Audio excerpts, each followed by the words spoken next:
இது 2 மாசமா பால்லேருந்து கலெக்ட் பண்ண பாலாடை. அதாவது நல்லா காய்ச்சின பால் ஆறுனதுக்கப்புறமா மேலே ஆடை ஸ்டோர் ஆகிருக்கும்ல, அந்த ஆடையெல்லாம் எடுத்து ஒரு சில்வர் கண்டெய்னரில் போட்டு ஃப்ரீசரில் வச்சுருந்தது. நம்ம என்னைக்கு வந்து நெய் செய்ய போகிறோமோ அதுக்கு முந்தைய நாள் நைட்டே ஆடையை எடுத்து வெளியே வச்சு அதோடையே வந்து ஒரு 4 ஸ்பூன் தயிர் சேர்த்து நல்லா மிக்ஸ் பண்ணி மூடி போட்டு ஓவர் நைட் அப்படியே விட்டுடணும். நமக்கு எவ்வளோ ஆடை இருக்கோ அதை பொறுத்து தயிர் சேர்த்துக்கலாம். இப்போது அடுத்த நாள் காலையில் இது பாருங்கள் இப்படி க்ரீமியாக இருக்குது. இப்போ இதை வந்து ஒரு பெரிய மிக்சர் ஜாரில் சேர்த்து ஃபஸ்ட்டு ஒரு 30 செகண்ட்ஸ்க்கு மட்டும் லோ ஸ்பீடில் நல்லா வந்து அடித்து எடுத்துக்கலாம். அப்புறம் இதோட கொஞ்சமாக ஐஸ் தண்ணி சேர்த்து நல்லா வந்து 1 நிமிஷத்துக்கு வந்து அடித்து எடுத்துக்கணும்.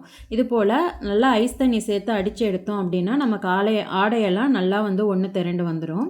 இப்போ ஐஸ் தண்ணி வச்சுருக்கிற ஒரு பவுலில் வந்து இந்த ஆடையெல்லாம் வந்து எடுத்து போட்டுடலாம்.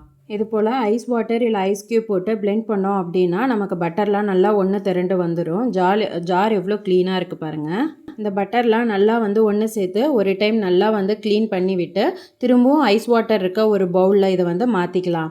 ஏன் அப்படின்னா நம்ம ஆடை எடுத்து போடும்போது அந்த பாலோடு சேர்ந்து கொஞ்சம் வந்திருக்கும்ல, ஸோ அந்த இதெல்லாம் வந்து பால்லாம் ரிமூவ் ஆகி நமக்கு ஒன்லி அந்த பட்டர் மட்டும் க்ளீன் பண்ணி எடுக்கிறதுக்காக தான்.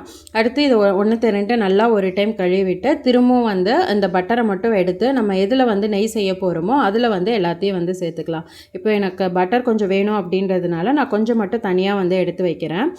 இப்போ நம்ம எடுத்து வைக்கிற பட்டரில் வந்து 2 கை வச்சு நல்லா பிழிஞ்சு விட்டோம்னா தண்ணி எல்லாம் போயிடும். நமக்கு அப்போ பட்டர் மட்டும் இருக்கும். எவ்வளோ சாஃப்டாக க்ரீமியாக இருக்குது பாருங்கள். கடை பட்டரை விட இது ரொம்ப டேஸ்ட்டாக இருக்கும். இப்போ நெய் செய்ய ஸ்டார்ட் பண்ணிடலாம். ஸ்டவ் ஆன் பண்ணோம் அப்படின்னா நமக்கு இந்த வெண்ணெல்லாம் கொஞ்சம் கொஞ்சமாக உருக ஆரம்பிச்சிரும்.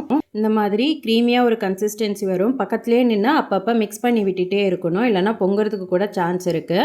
ஆனால் ஸ்டவ் வந்து மீடியம் ஃப்ளேம்லேயே இருக்கணும். இப்போ இந்த மாதிரி நெய்யெல்லாம் கலெக்ட் ஆக ஆரம்பிக்கவும் நல்லா காஷியஸாக அப்பப்போ மிக்ஸ் பண்ணி விட்டுட்டே இருக்கணும், இல்லைனா அடியில் வந்து அடி பிடிச்சிரும்.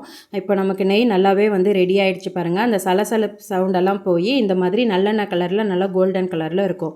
இப்போ ஸ்டவ்வை ஆஃப் பண்ணிவிட்டு கொஞ்சமாக கல் உப்பும் கருவேப்பிலை இல்லைனா வந்து முருங்கையில் போட்டு நல்லா ஆறவும் இதை ஒரு கிளாஸ் ஜார் இல்லைனா வந்து சில்வர் கண்டெய்னரில் ஊற்றி ஸ்டோர் பண்ணி வச்சுக்கலாம்.